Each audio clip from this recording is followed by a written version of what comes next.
Good day. I want to introduce to you to Louis Riel.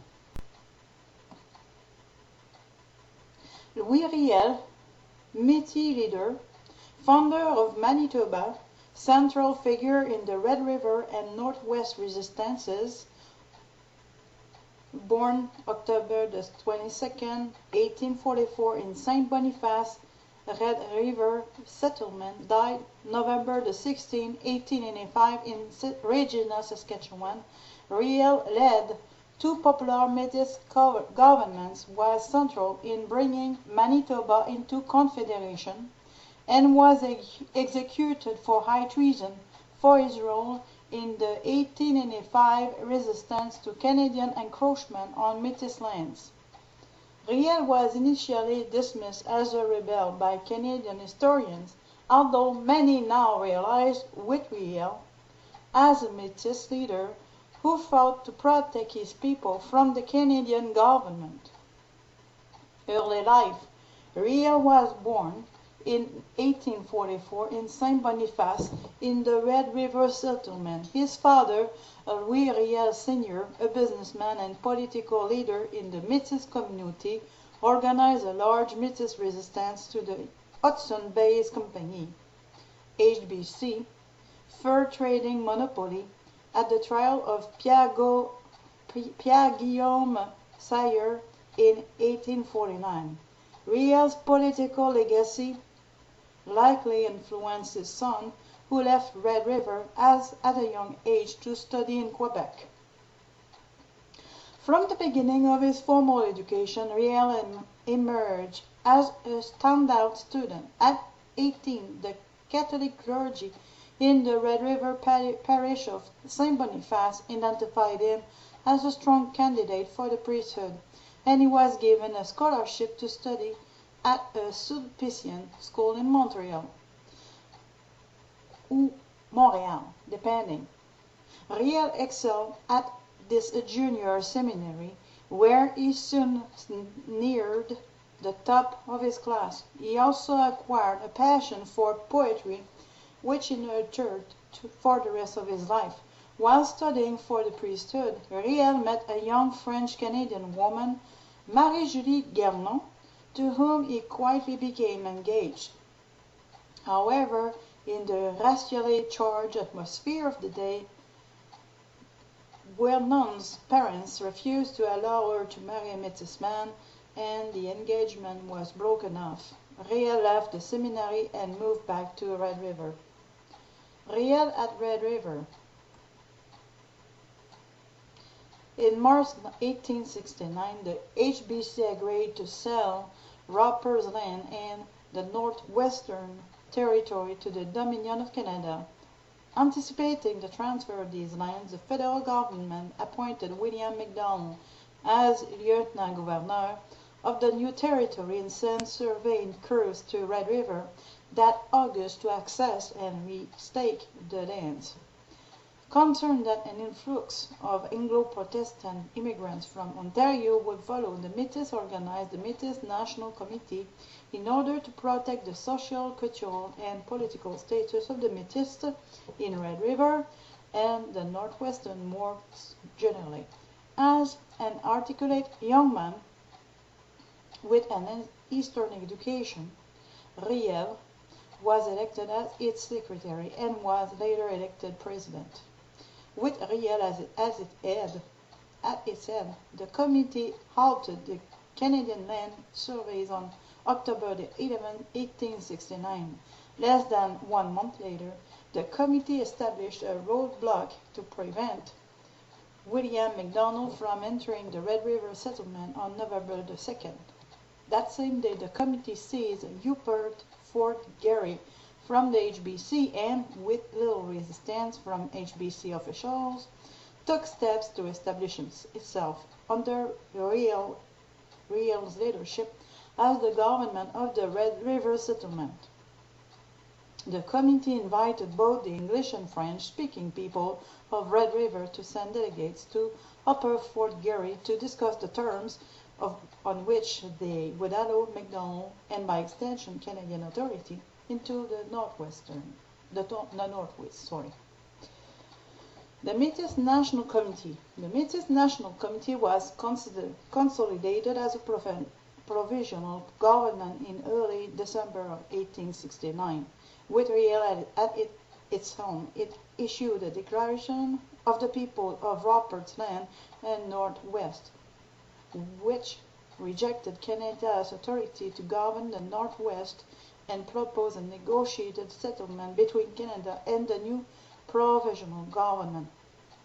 In response to Macdonald's rejection from Red River, the Canadian government sent 3 special commissioners to the settlement: Reverend Jean-Baptiste Thibault, Colonel Charles de Salaberry, and Donald A. Smith, chief representative of the HBC in Canada. Smith persuaded Riel to summon a general meeting at which Riel and other local leaders proposed a convention of 40 representatives of the settlement, equally divided between English and French speakers, to discuss the possibility of union with Canada. At the first meeting, held 26 January 1870, the delegates decided to draw up an entirely new list of rights, which they considered the conditions necessary for the people of the Northwest to enter Confederation. In March 1870, this convention was transformed into the Provisional Government of Assiniboia, which contained 3 branches of government: an elected legislature, an executive responsible to the legislature, and a fledgling judicial branch. The provisional government appointed and sent 3 delegates to Ottawa, whose official task was to negotiate with Georges-Étienne Cartier the entry of Assiniboia, Red River, and the surrounding area into Confederation. Meanwhile, a small force of Canadians gathered at Portage-la-Prairie, hoping to enlist support in the Scottish parishes of Red River and disband the provisional government. The appearance of armed Canadians unarmed the Métis, or Métis, depending, who promptly rounded them up and imprisoned them at Upper Fort Garry. The Métis convened a court-martial at which Riel's associate, Ambroise Didim Lépine, sentenced a young Orangeman, Thomas Scott, to death by firing squad. Scott was executed on March 4, 1870. While this event was downplayed in both the provisional government of Assiniboia's deliberations and by the Canadian leadership negotiating with the provisional government representatives in Ottawa, the execution did radicalize Protestant Ontario. The execution did rationalize Protestant Ontario, who from this point onward sought retribution from Riel for Scott's death. Despite opposition from the Orange Lodge of Ontario, of which Thomas Scott had been a member, the provisional government's delegates obtained an agreement with the Canadian government. The agreement was embodied in the Manitoba Act, which received royal assent on May 12, 1870, when the province of Manitoba entered Confederation. Central to this agreement, the federal government agreed to reserve 1.4 million acres, or 560 hectares, for the children of Métis residents of Manitoba and ensured that the province would be officially bilingual. To reassure Ontario that and support the administration of the new Lieutenant Governor A.G. Archibald, the federal government sent a military force to Red River under Colonel Garnet Wolseley in the summer of 1870. Through the Red River expedition was supposed to be an errand of peace.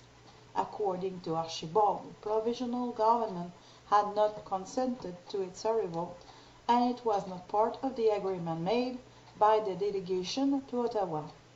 Riel had reason to fear its arrival. The provisional government even considered resisting it. However, when it became obvious that the expedition was out to lynch Riel, he fled to the United States. On May 3, 1871, he returned quietly to his home in Saint-Vital, Red River, although he often stayed in hiding. When the province was threatened in the autumn of 1871 by a Fenian raid from the United States, Riel offered to organize a force of Métis cavalry to demonstrate Métis' commitment to their agreement with Canada.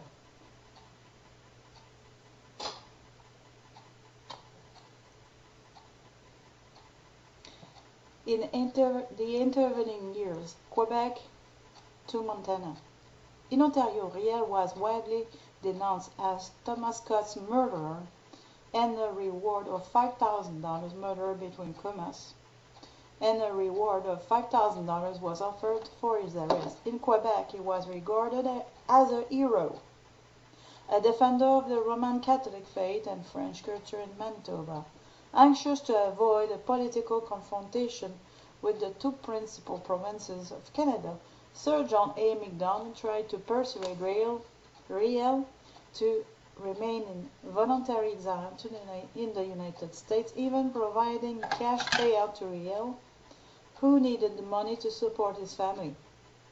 However, his exile lasted only 4 months, and Riel was encouraged by his friends and his widespread popularity in French Manitoba to enter federal politics.